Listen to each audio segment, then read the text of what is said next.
நிச்சயமாக புகழ் அனைத்தும் அல்லாஹ்வுக்கே.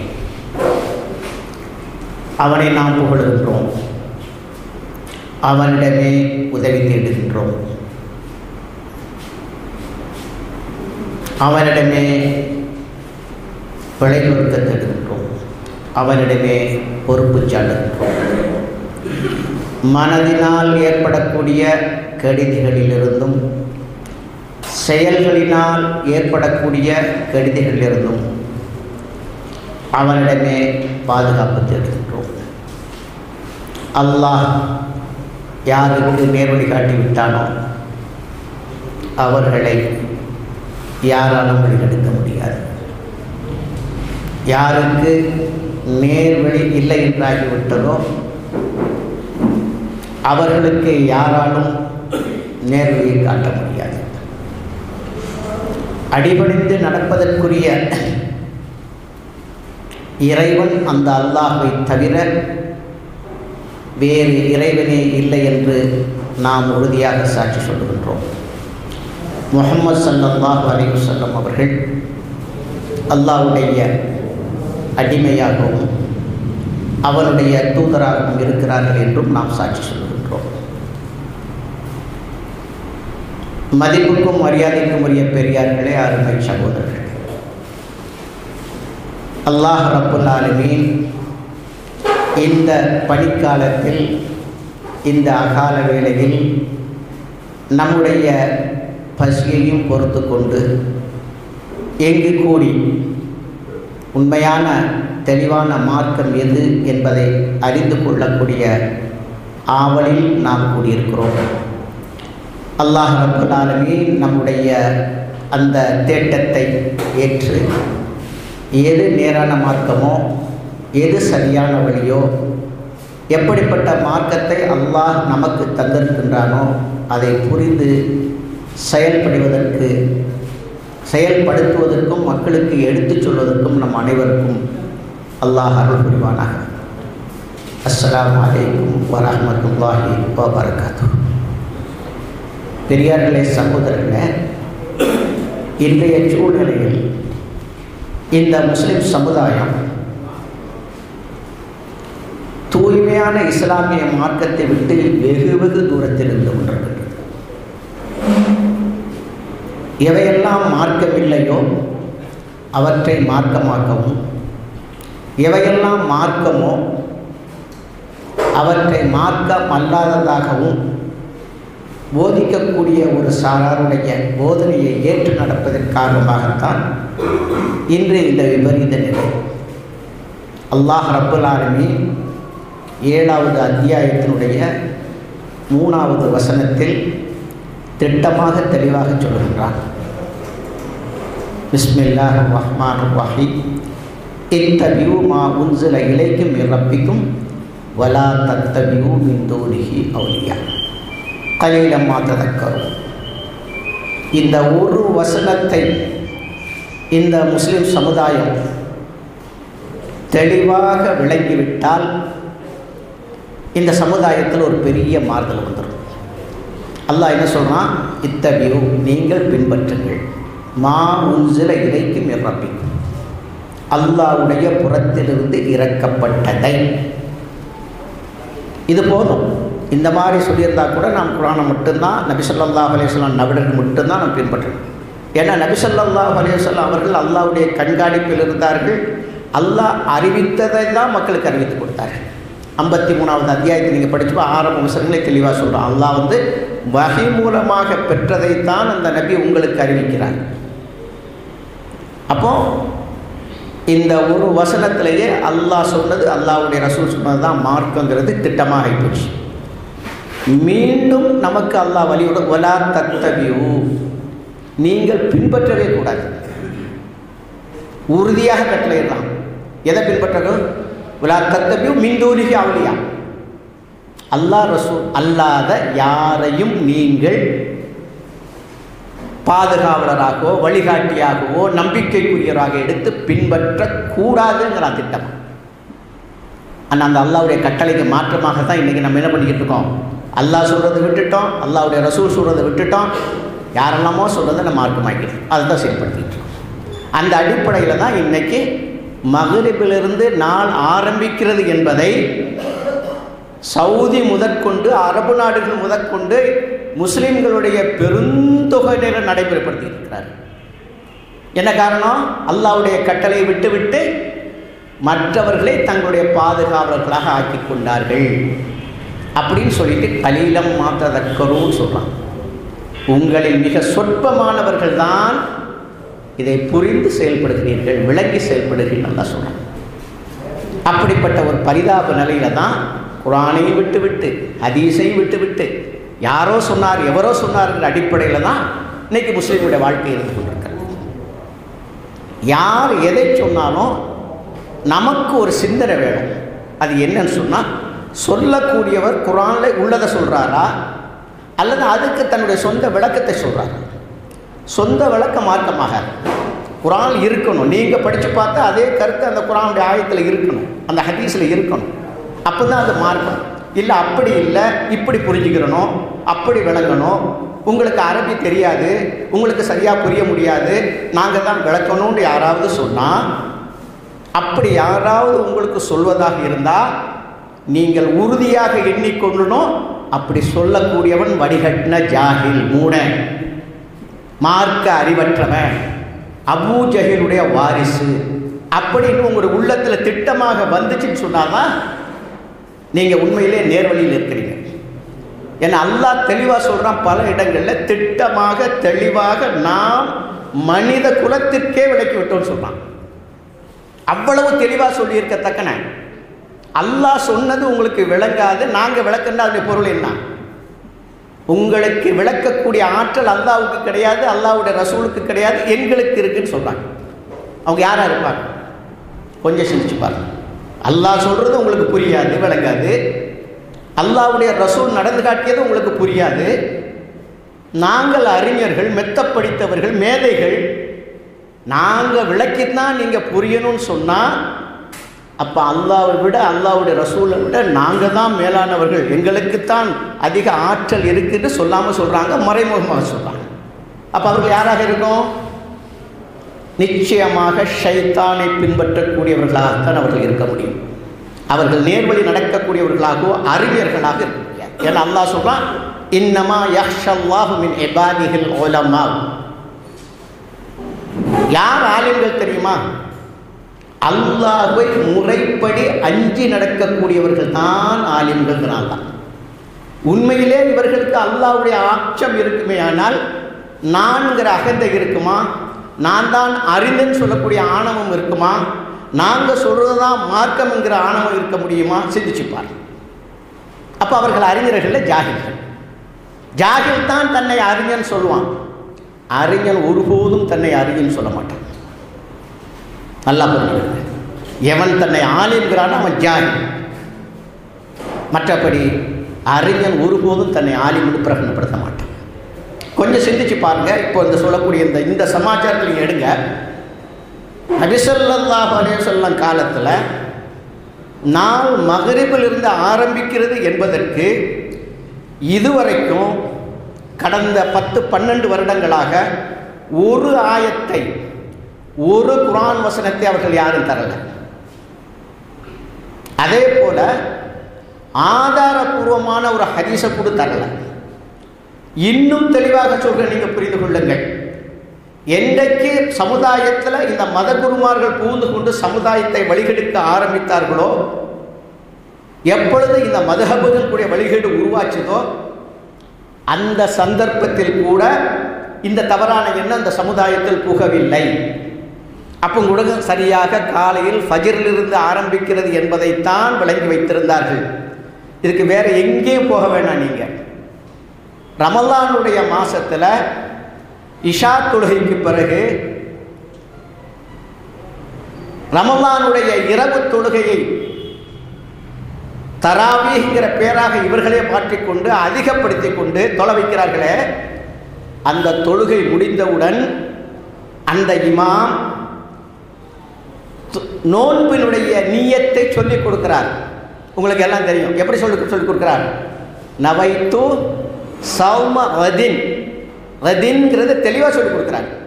அதில் தமிழ் பதம் என்ன? ரமலானுடைய நோன்பை நாளை பிடிக்க நியத்து செய்கிறேன். நல்ல கவனிங்க, எப்படி சொல்லிக் கொடுக்குறாரு? மகரிபுக்கு பிறகு இஷாவும் தொழுது விட்டு ரமலானுடைய இரவு தொழுகையை தொழுது முடித்து விட்டு கிட்டத்தட்ட 9:30-10 மணிக்கு சொல்லிக் கொடுக்கக்கூடிய அந்த நியத்தில் நாளை பிடிக்க நியத்து செய்கிறேன் என்று சொல்லிக் கொடுத்தால் அதனுடைய பொருள் என்ன? அந்த இரவு 10 மணிக்கு கூட நாளை ஆரம்பிக்கல ஒத்துக்கிறாங்க. அவர்களுடைய சொல்படி மகரிபில் ஆரம்பிக்கிறதா இருந்தால் என்ன சொல்லிக் கொடுக்கணும்? இன்று பிடிக்க நியத்தை செய்கிறேன். அவங்களுடைய வாதப்படி இரவு முதல் இரவு நாள் ஆரம்பிக்குது, பகல் 2வது வருது. ஆரம்பித்த இரவில் இருக்கக்கூடியவர்கள் எப்படி நியத்தி செய்யணும்? இன்று பிடிக்க நியத்தி செய்கிறேன்னு சொல்லணும். இல்லை, அப்போ அன்றைக்கு கூட சரியான வழியில் தான் இருந்திருக்காங்க. சரி, எப்படி இந்த தவறான எண்ணம் வந்து பூந்துச்சு? நன்றாக புரிந்து கொள்ளுங்கள். இந்த சமுதாயத்தில் மதுஹபுடைய திட்டத்தை புகுத்தியவர்கள் யூத கைகூலிகள். இன்னைக்கும் அவர்களுடைய தஃசீர்களை நீங்கள் பார்த்தீங்கன்னு சொன்னால் இஸ்ராயலியத்தின் சொல்லக்கூடிய பைபிளில் இருக்கக்கூடிய கட்டுக்கதைகள் நிறைய இருக்கு, நீங்களே பார்க்கலாம். ஆக யூதர்கள் தான் இந்த தவறான வழிமுறையை மதுஹபுகளை உருவாக்கி சமுதாயத்தில் கொண்டு பூத்தினவங்க. அந்த மாதிரி சந்தர்ப்பத்தில் அவர்களுடைய திட்டத்தில் இருக்க நாள் மகரிபில் ஆரம்பிக்கிறது. யூதர்கள் இன்னைக்கு மகரிபில் தான் நாளை ஆரம்பித்து கொண்டிருக்கிறார்கள். அந்த பழக்கம்தான் இந்த சமுதாயத்தில் வந்து நுழைஞ்சிருக்கு. ஆக இஸ்லாம் சொல்லக்கூடியதோ குர்ஆன் சொல்லக்கூடியதோ ஹதீஸ் சொல்லக்கூடியோ நாள் மகரிபிலிருந்து ஆரம்பிக்கிறது இல்லை. அப்போ எப்படி வந்து பூந்துச்சு? இடைக்காலத்தில் யூதர்களால் புகுத்தப்பட்ட அந்த சதியின் அடிப்படையில் அவர்களுடைய பழக்கப்படி நாள் மகரிபிலிருந்து ஆரம்பிக்கிறது தப்பான எண்ணத்தை உண்டாக்கினார்கள். அது இன்னைக்கு இந்த சமுதாயத்தில் வேரூன்றி போயிருக்கிறது. முஸ்லிம் நாடுகளில் கூட அப்படி தான் கடைபிடிக்கிறாங்க. சரி, இவர்களிடம் இதற்குள்ள ஆதாரம் என்ன என்று கேட்க போனால் அவங்க கொடுக்கக்கூடிய ஆதாரம் என்ன தெரியுமா? மாலையில் தான் நாங்கள் பிறையை பார்க்கிறோம், பிறை பிறக்கின்றது, அதனால் மகரிபில் ஆரம்பிக்கிறது அவங்களுடைய வாதம்.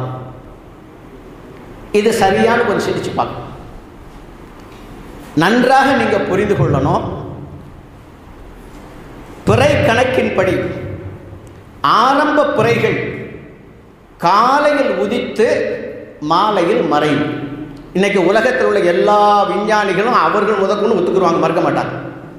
காலையில் உதிக்கக்கூடிய பிறை மாலையில் மறைகின்றது. சூரியன் மறைந்த பிறகு ஒரு 3/4 மணி நேரம் 1 மணி நேரம் கடந்து அந்த பிறை மறைந்தால் கண்ணால் பார்க்க முடியும். அது முதல் நாளில் கண்டிப்பாக பார்க்க முடியாது. நன்றாக புரிந்து கொள்ளுங்கள். முதல் பிறை காலையில் உதிக்கக்கூடிய பிறையை அன்றைக்கு சாயங்காலம் பார்க்கவே முடியாது.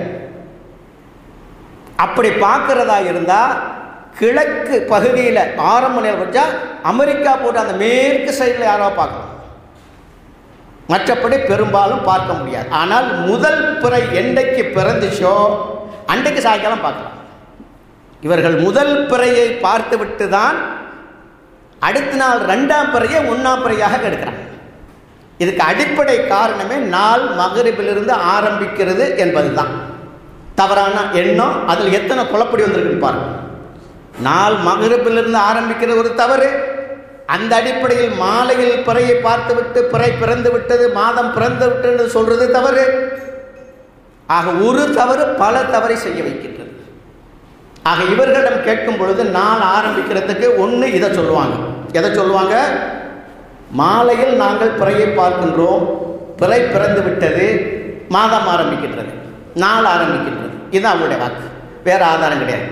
இன்னொரு ஆதாரத்தை எடுத்து வைப்பார். புதுசாக இருக்கக்கூடிய நவீன மதுஹபுடைய இமாம் சொல்லுவார். எப்படின்னு சொன்னால், பேரிச்சம்பழம் ஊற வைக்கிற சமாச்சாரத்தை வச்சுக்கிட்டு நாள் மகரிபிலிருந்து ஆரம்பிக்கிறேன்னு அவர் ஒரு வாதத்தை வைப்பார். கொஞ்சம் சிந்திங்க, நான் சொல்கிறேன்னு அவர்கள்லாம் ஜாகில்கள்னு சொல்கிறதுக்கு காரணத்தை நீங்கள் புரிஞ்சுக்கிடுங்க. பேரித்தம்பழத்தை ஊற வைத்து சாப்பிடக்கூடிய விஷயத்தை சொல்லும் பொழுது எதை பற்றி சொல்கிறது? எத்தனை நாளைக்கு அது மதுவாகாமல் இருக்குங்கிறது தான். பேரித்த பழத்தை நீங்கள் தண்ணியில் ஊற வச்சிங்கன்னு சொன்னால் மதுவாகாமல் எத்தனை நாளைக்கு அது இருக்கும். அப்போ அதை நாளை பற்றி சொல்லுதே அல்லாமல் நாள் ஆரம்பிக்கிறத பற்றி சொல்லலை. அப்போ தவறாக புரிஞ்சிருக்காங்க. அவங்க பின்னால் போகிறவங்க கண்மூடி அதை ஏற்றுக்கொள்கிறாங்க.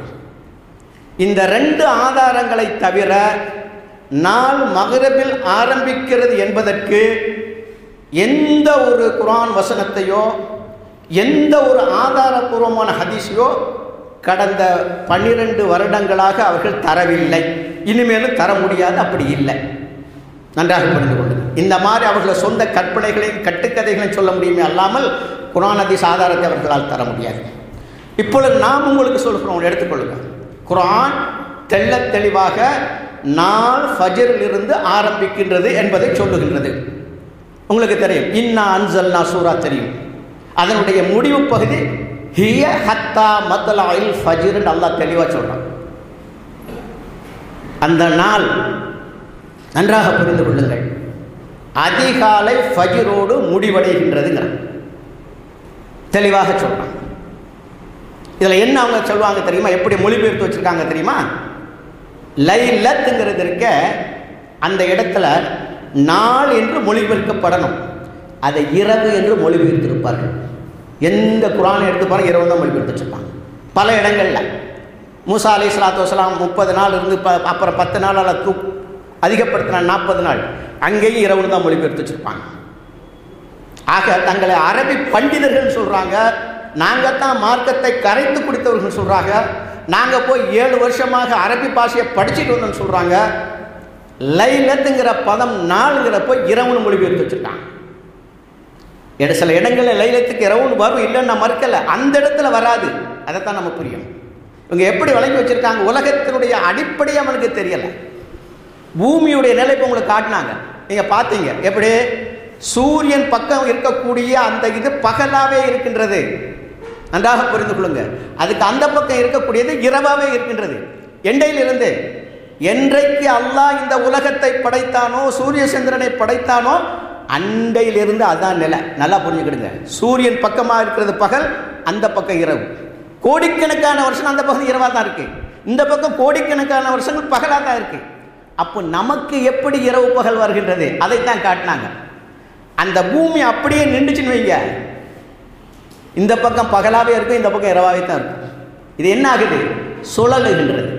சுழற்சியின் காரணமாக பாருங்க, இது பகல், இந்த பக்கம் இருட்டா இருக்குது, சூரியன் இந்த பக்கம் இருக்குது. இப்படி வரும் பொழுது இது சூரியன் நோக்கி வருது, இதுதான் உதயம்.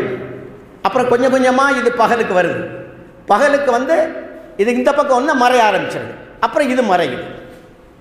அப்போ இந்த பக்கம் முழுதும் இரவாகத்தான் இருக்கின்றது, இந்த பக்கம் முழுதும் பகலாகத்தான் இருக்கின்றது. ஒரு நாளல்ல, ஒரு மாசமல்ல, கோடிக்கணக்கான வருஷங்கள் இதுதான் நிலை. ஆனால் பூமி சுழல்வதின் காரணமாக, அதுவும் அவர் காட்டினார். இப்படி சுழண்டா என்ன ஆகும், ஆகாது, விளங்குதான், ஆக முடியாது. அப்போ அந்த சுழற்சியை அல்லாஹ் தெளிவாக வச்சிருக்கான்.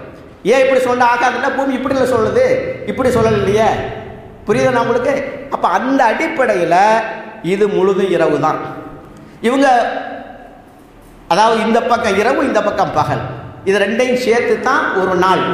இதைத்தான் அல்லாஹ் ஹியா ஹத்தா மத்லஇல் ஃபஜ்ர், ஒரு நாள், அந்த நாள் முடிகிறது ஃபஜ்ருடைய வக்தில் அப்படின்னு அல்லாஹ் சொல்கிறான். இதை இரவுன்னு அவங்க சொல்கிறாங்களே, அதில் எவ்வளவு விபரீதங்கள் வருதுன்னு பாருங்க. இரவுங்கிறது ஒரு பகுதிக்கு 12 மணி நேரம் தான். இப்போ நாம் பகலில் இருக்கோன்னு சொன்னால் அமெரிக்கா இரவில் இருக்காங்க, நாம் இப்போ இரவில் இருக்கோன்னு சொன்னால் அமெரிக்கா பக்கம் பகலில் இருக்காங்க. அப்போ என்ன விளைவிக்கிறணும், பகல் எடுத்து இரவு ஒரு நாள் எடுத்தால் தான் 24 மணி நேரம் கணக்கெடுக்க முடியும். இரவுன்னு கணக்கெடுத்தால் 12 மணி நேரம் தான். ஏன் 12 மணி நேரம் இருந்தால் பாக்கி உள்ளவங்களுடைய கதி என்னப்பா ஆகும்? அவங்களுக்கு லைலத்துல் கத்ர் இரவு கிடைக்காதா, பகல் நாள் கிடைக்காதான்னு சொன்னால் உடனே அவங்க என்ன சொல்லுவாங்க தெரியுமா, அவங்க இரவில் வர்றாங்கல்ல, அப்போ அவங்களுக்கு கிடைக்கும். சரி, உனக்கு 12 மணி நேரம் கிடைச்சிருச்சு, அவங்க இரவில் வர்ற நேரத்தில் அவங்களுக்கு 12 மணி நேரம் கிடைச்சிச்சு. 12 மணி எத்தனை, 24 மணி ஒரு நாள் தானே. இந்த அறிவு கூட அந்த மரமண்டையில் ஏறன்னு நம்ம என்ன சொல்கிறது? சரி, உனக்கு 12 மணி நேரம் இரவு லைலத்துல் கத்ர் கிடைச்சிருச்சு, அவங்களுடைய 12 மணி நேரத்தில் அவங்களுக்கு கிடைச்சிருச்சு. 12 12 24 தான். அப்போ ஒரு நாள் தானே நீ சொல்லு, எப்படி இரவுன்னு சொல்ற? அப்போ அந்த ஹிய ஹத்தா மத்லஇல் ஃபஜ்ர்னு சொல்றது ஃபஜ்ர்ல ஆரம்பிச்சு ஃபஜ்ர்ல முடிகின்றது. இப்போ ஹஜ்ஜுக்கு போனவங்களுக்கு தெரியும், அஜரதி அசத்துக்களுக்கு நேராக அந்த கோடு இருக்கும், அதில் தான் தாஃப் ஆரம்பிப்பாங்க, சுற்றிக்கிட்டு வர்றாங்க. அந்த இடத்துக்கு வந்தோடனே இப்போ என்ன சொல்கிறோம்? ஒரு சுற்று முடிகின்றது. எந்த இடத்துல ஆரம்பித்தா அந்த இடத்துல முடியும். நல்லா புரிஞ்சுக்கிட்டுங்க. சுழற்சின்னு வரும் பொழுது எந்த இடத்துல ஆரம்பிக்குதோ அந்த இடத்துக்கு வரும் பொழுது தான் அது முடிவு பெறும். பாதியில் வராது. இங்கே ஆரம்பிச்சுங்க முடியாது. அப்போ எந்த இடத்துல நாள் ஆரம்பிக்குதோ அந்த இடத்துல முடியுதுங்கிறது திட்டமாக ஹிய ஹத்தா மத்லஇல் ஃபஜ்ர்னு வந்துருச்சு. சரி, இது ஒரு ஆதாரமா? 2வது அத்தியாயத்தினுடைய 238வது வசனம் நடுத்தொழுகை பற்றி அல்லாஹ் சொல்றான். தொழுகைகளை பேணி தொழுது கொள்ளுங்க, குறிப்பாக நடுத்தொழுகை பேணி கொள்ளுங்க. 5 நேரம் ஒழுங்கா தொழுகிறதுனா அது புரியும், தொழாத பயலுக்கு புரியுமா? அது நல்லா விளங்கி பாருங்க. 5 நேரம் எவன் குறிப்பா பேணுதலாக நிலைநாட்டுகிறான், தொழுங்கன்னு அல்லாஹ் சொல்ல, தொழுகை நிலைநாட்டுங்கிறான். நிலைநாட்டுறதுல என்ன அர்த்தம் தெரியுமா? ஒரு நேர வக்த கூட அவன் விட மாட்டான். ஒரு நேர வக்த கூடாது. பெண்களுக்காவது மாதவிடாய் காலங்களை விட்டுடலாம், பிள்ளை தோற்றத்தில் விட்டுடலாம். ஆண்களை பொறுத்த மட்டும் தொழுகை விடுவதற்குங்கிறதுக்கு இடமே கிடையாது. அவன் ஆரோக்கியமாக இருந்தாலும் சரி, நோயாளியாக இருந்தாலும் சரி, ஊரில் இருந்தாலும் சரி, பிரயாணத்தில் இருந்தாலும் சரி, நிற்க முடியாமல் படுத்து கிடந்தாலும் சரி தொழுதாகணும். ஆனால் அதுக்குள்ள சலுகைகளை கொடுத்துருக்கோம். பிரயாணத்தில் இருக்கியா, லோஹரை ஆசரையும் 2 சொருக்கு ஜம் செஞ்சுக்க, சேர்த்துக்க, மகரிப் இஷாவை சேர்த்து தொழுதுக்க. அப்போ அந்த அடிப்படையில் ஒது செய்ய முடியா, தயம் செய்து கொள்ளுக. நிற்கி தொழ முடியா, உட்கார்ந்து தொழு. உட்கார்ந்து தொழ முடியா, படுத்து தொழு. இந்த சலுகைகள் தந்திருக்கிறானே அல்லாம தொழுகையை விடுவதற்கு யாருக்கும் அனுமதி கிடையாது. தொழுகையை விடக்கூடியவன் முஸ்லீமா இருக்க முடியாது. அதல்லாம ஜனங்களுக்கு காட்டக்கூடிய தொழுகையால் இருக்காங்க. 4 பேரோடு இருந்தால் தொழுவாங்க, தனிப்பட்ட மேல தொழ மாட்டாங்க. இவங்களுடைய நிலை தெரியுமா? வயல்ங்கிற நகரம் அவர்களுக்கு இருக்கு. தொழுகையாளிக்கு கேடுதான். வயல்ங்கிற நரகம் அவர்களுக்காக தயார் செய்யப்பட்டது. என்ன காரணம்? பெண்கள். இப்போ இவங்க எப்படி இதை புரிய முடியும்? முதல்ல அல்லாஹ் சொல்றான், தக்வாவுடைய அடிப்படையை 5 கால தொழுகையை பேணுதலா தொழுகிறது. அதில் பொடுபோக்குத்தனமாக இருக்கிறவங்க எப்படி மார்க்கத்தை வழங்க முடியும்? நான் அடிக்கடி கேட்பேன், பகலில் பசுமாட்டை பார்க்க முடியாத குருட்டு பைய இரவில் அமாவாசை இருட்டில் எரும மாட்டை பார்த்தேன்னு சொன்னால் நீங்கள் நம்புவீங்களான்னு கேட்பேன் அடிக்கடி. அந்த நிலையில் உள்ள பயில்கள் தான் அவங்க. தொழுகையை பற்றி அவ்வளவு தெளிவாக திட்டமாக பல இடங்களில் தெளிவாக சொல்லியிருந்து கூட அதையே புரியாத ஒருத்தர் மற்ற விஷயங்கள் எப்படி புரிந்து கொள்ள முடியும்? அப்போ நல்லா புரிஞ்சுக்கிடுங்க, தொழுகை பிரதானம். அந்த தொழுகையில் நடுத்தொழுகை பற்றி பேணி தொழுங்க சொல்ற அசர் தொழுகைய அசர் தொழுகை என்று நபி ஸல்லல்லாஹு அலைஹி வஸல்லம் தெளிவாக சொன்னது. அவங்களுடைய மனைவிமார்கள் 2 பேர் சாட்சியாக இருக்கிறாங்க, தெளிவான ஹதீஸ்ல வந்திருக்கு. அப்போ நடுத்தொழுகை அசர் தொழுகைன்னா முதல் தொழுகை எது? பச்சை பிள்ளைக்கு 4ஆம் கிளாஸ் படை சொல்லுவான், ஃபஜ்ர் தொழுகை தான் முதல் தொழுகை. அப்போ 4 ஆரம்பிக்கிறது ஃபஜ்ர்ல இருந்து தான். இது சாதாரண ஒரு விஷயம். இது ஒரு பெரிய புரிய முடியாத, விளங்க முடியாத, அறிவு கேட்டாத எந்த சமாச்சாரம் இதில் கிடையாது. அப்போ இதையே புரிந்து கொள்ளாத மூடர்களுடைய பேச்சை கேட்டுக்கிட்டு நம்ம அவங்க பின்னால் போனால் நம்முடைய நிலை என்ன? கொஞ்சம் சிந்திச்சுப்பார். அதைத்தான் அல்லாஹ் சொல்கிறான், எனக்கும் உங்களுக்கும் இடையில் எந்த இடைத்தரகனை கொண்டு புகுத்தாதீர்கள். அதுதான் ஷிர்க்குங்கிறான் அல்லாஹ். நல்லா புரிஞ்சுக்கிடுங்க. நம்ம என்ன வழங்கி வச்சிருக்கிறோம்? அந்த சிலைகளை வணங்குறது தான் ஷிர்க்குன்னு ஒரு சாரா சொல்லிக்கிட்டு இருக்காங்க.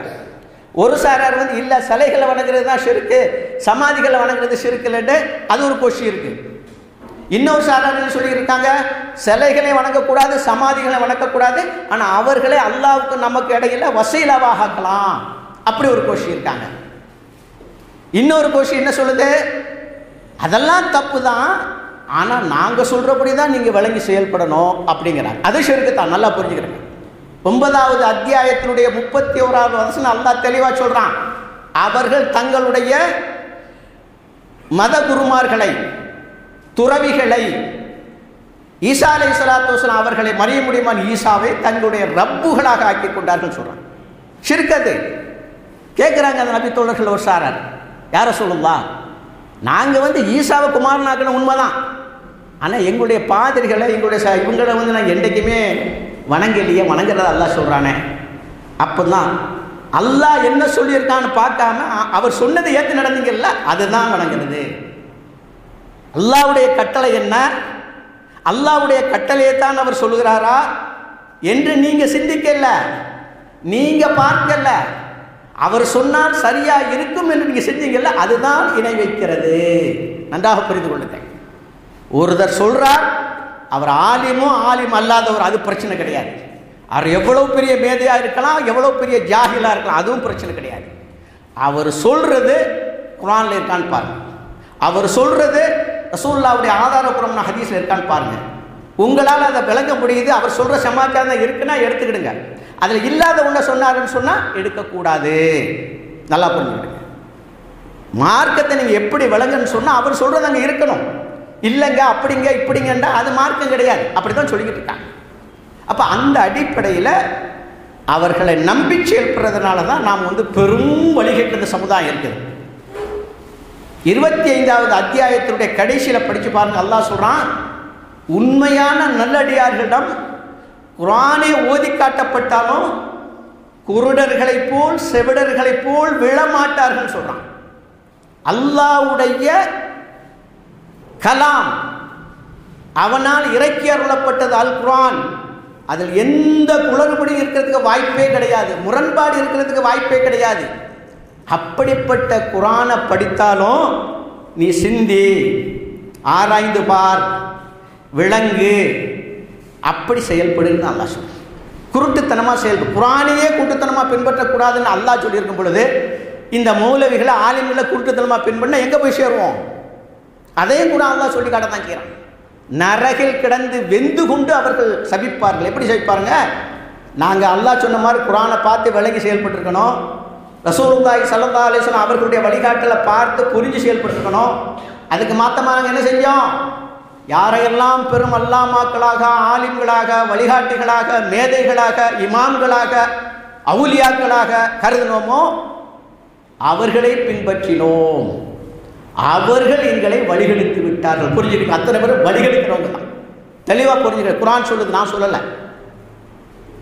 அல்லாஹ், அல்லாஹ்வுடைய ரசூல், பாக்கி உள்ளவங்க அத்தனை பேரும் வழிகெடுக்கக்கூடியவர்கள் தான். அவர்கள் எங்களை வழிகெடுத்து விட்டார்கள். இறைவா, அவர்களுக்கு 2 மடங்கு வேதனையை கொடுப்பாயாக.